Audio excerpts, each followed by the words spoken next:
Hello and welcome to this video on the next part of our Gaining IT Experience Without an IT Job course. In this video, we'll cover some basic server hardening techniques we can use to make our servers more secure after initial installation.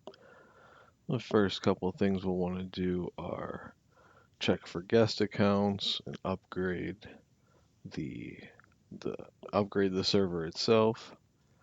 Another thing we'll do, and we'll do it in conjunction with the other steps, is we will take care of some of the white border around here. We don't have a lot of room to work. If we open up a PowerShell prompt or the ISE and another prompt, we can see uh, that the desktop gets cluttered pretty quickly. Not really a lot of room to work. So we'll want to install the Virtualbox guest editions, and that can be done with the download, and then we will just actually insert it into the devices tab there at the top of the Virtualbox screen manager there. But for the time being, we'll go ahead and close some of these out. Well, first thing we'll want to take a look at is how these we'll want to take a look at these services are running as red. They're just not started for now. They're not critically important to what we're doing here. In production, we would want to reconcile these alerts, but here in our test environment, we're all right. We can just close out of Server Manager for now. We'll go ahead and click on the Start menu button at the bottom left and type in Update. Do check for updates. Even if it says no updates are available, we always want to check because there usually are some updates available. This will go through its check and determine that there are several updates to start downloading. It'll go ahead and start the process of doing that. We want to run through all of these, and then the system will want to reboot for sure when it's done.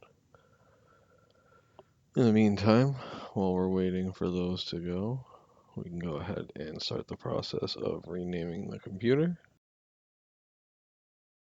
First, we'll want to grab the current computer name, take a look at how Windows names them right out of the box.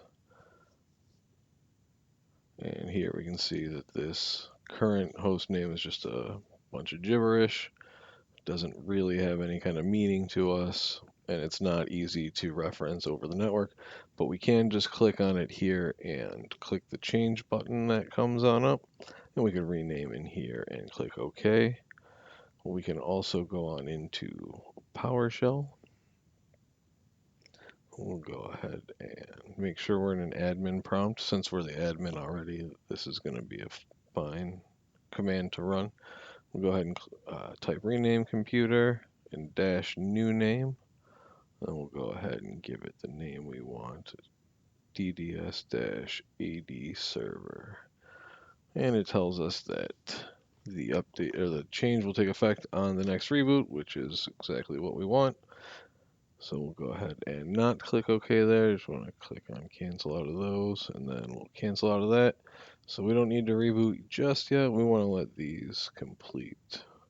We'll go ahead and get that. We'll let them finish up and come on back.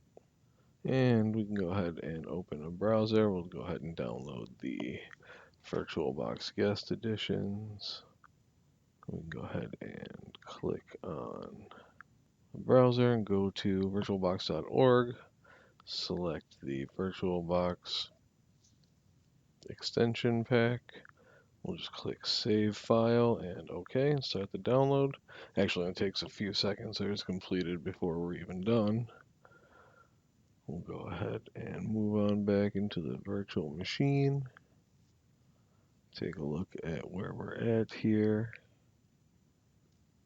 Let these finish on up and we will come on back. Alright, those updates have installed and it is pending restart. We'll go ahead and get that going. When we boot back up, we will bring the guest editions into server and go from there.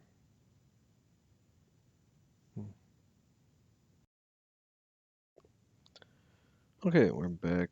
The updates have completed. We'll go ahead and hit right control and delete. That is the host key and delete. Put in our crazy secret password. Now, the guest editions install is just going to be us grabbing and installing from the devices here. I prefer not to install more than one update or set of updates or application at a time.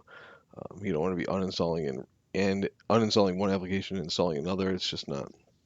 Some things go wrong, and if something does go wrong, it's harder to know what broke the server or what went wrong if we have done multiple things at one time. So we'll let the updates install. Those are complete.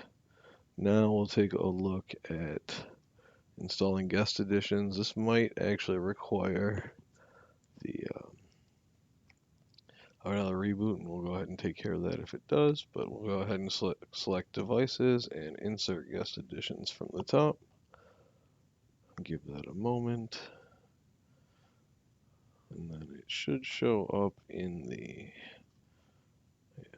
So we'll just run it as if it were any other device in here. We'll want to run the AMD 64. That's what we're running, and other than that, it's just a standard install. All of the defaults are just fine. Go ahead and install.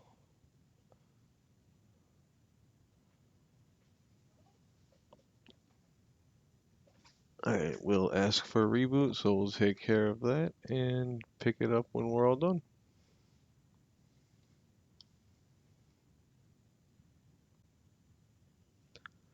Okay, we are back after another reboot. Go ahead and insert the Control-Alt-Delete. Put in our password.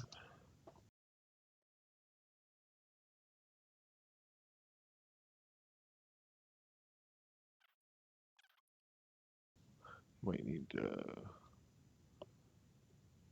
minimize and read.